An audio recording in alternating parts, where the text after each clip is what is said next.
योगी आदित्यनाथ हिंदुत्व के fire brand चेहरा हैं। बंगाल में भी बीजेपी ने योगी आदित्यनाथ के चेहरे को जमकर भुनाया और इसके पीछे योगी आदित्यनाथ की यही छवि है जो उन्हें देश की बहुसंख्यक आबादी के बीच लोकप्रिय बनाती है। और ऐसे में यूपी में भी 27 का एजेंडा इसी के इर्द गिर्द घूमता नजर आ रहा है, जहां हिंदू मुसलमान चुनाव का सबसे बड़ा मुद्दा बन सके। यह दरअसल योगी आदित्यनाथ का 80-20 का फॉर्मूला है, इसे समझिए, जिसका पहला प्रयोग याद होगा आपको 2022 के विधानसभा चुनाव में देखा था। इस नारे ने भाजपा को प्रचंड बहुमत दिलाने में मदद की। 2027 के आगामी चुनाव में भी भाजपा इसे अपनी सबसे कारगर रणनीति के रूप में इस्तेमाल कर रही है। इस नारे का मतलब है 80 वे लोग जो सुशासन चाहते हैं और 20 वे लोग हैं जो आपराधिक मानसिकता, माफिया और राष्ट्र विरोधी ताकतों का समर्थन करते हैं।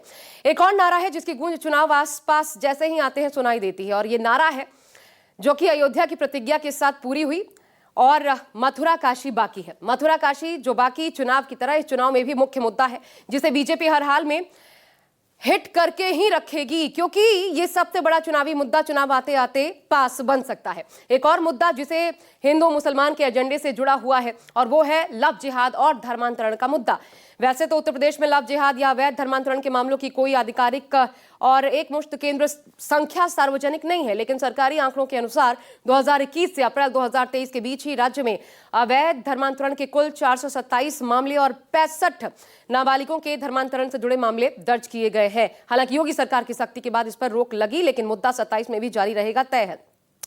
27 के एजेंडे में भोजशाला का फैसला भी गूंजता दिखाई देगा। 2022 से कोर्ट में चल रहा यह विवाद 26 के फैसले की शक्ल में सामने आया।